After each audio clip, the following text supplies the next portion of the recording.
Finding a home for Fido. The top 5 things you need to look out for as you're making your home purchase.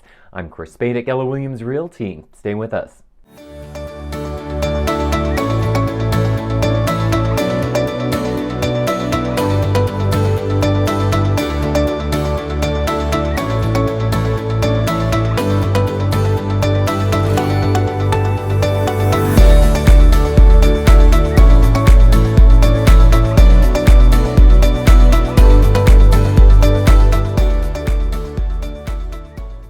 Thank you so much for coming back to my YouTube channel. I'm Spade at Keller Realty. It's such a pleasure to have you here. If you wouldn't mind hitting that subscribe button, and also please click that little bell so you can be notified every time we drop fresh new content. And once you get to the end of this video, if you give me a thumbs up, it sure will help my self-esteem. There are 5 things I want you to consider as you're starting to make your home purchase, especially if you have pets, and particularly if you have dogs.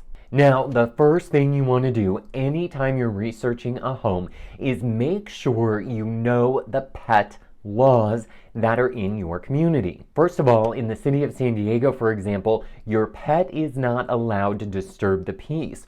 Also, every pet that is over 3 months old must be vaccinated for rabies. Another thing to keep in mind is you can't keep your dog in the car at any time all by itself. And the 4th thing, you need to make sure you know the restraint and leash laws for your community. Now, if you're making a purchase in a condo, you also have to know the pet restrictions. Some condo complexes do have breed restrictions or weight restrictions. Most all condo complexes have leash restrictions, which means if your pet is in any common area, it must be on a leash. Now, the other thing that you want to keep in mind is service animals and emotional support animals. They fall under a different set of guidelines, and that's because they are protected with the Americans for Disabilities Act. Regardless if you're moving into a condo or house, you do want to know the rules surrounding having a pet in your area.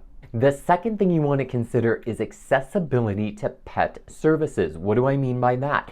You want to know how close you are to a veterinary office. This holds true especially if you're moving from another part of the country. Now, I can tell you San Diego County is a very pet-friendly county, and there are veterinarians all over, very well qualified. But you also want to make sure that you have access to pet stores. There's a lot of local pet stores around San Diego, so you want to make sure that you have accessibility to those just in case you need to make that midnight run to the store to get your pet some food. Now, one of the other things I always recommend to people is drive around the area that you're thinking about moving to and see if it's a pet-friendly area.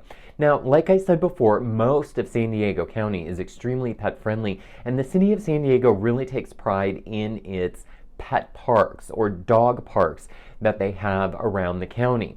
Now, I can tell you if you're in the Metro District of San Diego, everyone's got a dog. So there are several awesome dog parks, but that just doesn't hold true for the Metro part. It holds true for the entire county. So just do a drive-by and double check the area and go and check out the pet parks to see if your pet will even like it.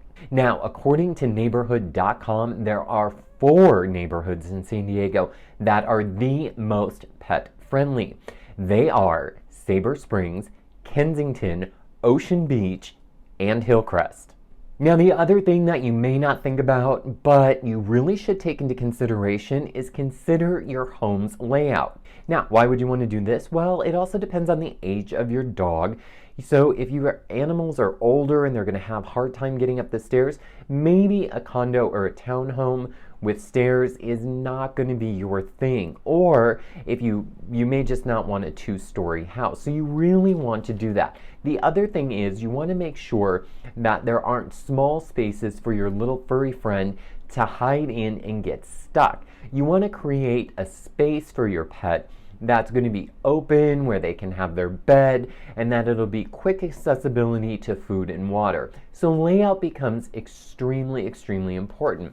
Also, if you're thinking about buying a home with your pet and carpet is your only choice in the unit, and the reason I say that is some condos, they won't let you have hardwood floors. So if carpeting is your only choice, you may want to pick a carpet that blends in with the color of the fur of your animal, so that way it's not as noticeable when you have guests over. Of course, if you can get away with it, having a wood laminate flooring that's easy to clean up if your pet has a little accident or gets sick, that's always the best thing. But the layout of your home becomes extremely important, and you don't want your pet getting injured when you're not there. And rounding out the top 5, yard and fencing. Super important. Now, if you have a little dog who can creep through any holes, you want to make sure that the fence in the yard doesn't have any holes, or they can be easily repaired, so that way your little furry friend doesn't get out when they're supposed to. If you have a larger dog, you want to make sure the fencing is adequate, so that way they can't jump up over the fence and escape on you. Now, if you have any questions about buying a pet-friendly home, feel free to reach out to me at 619-818-2992. Thanks so much for watching, everyone. Have a great day. Bye-bye.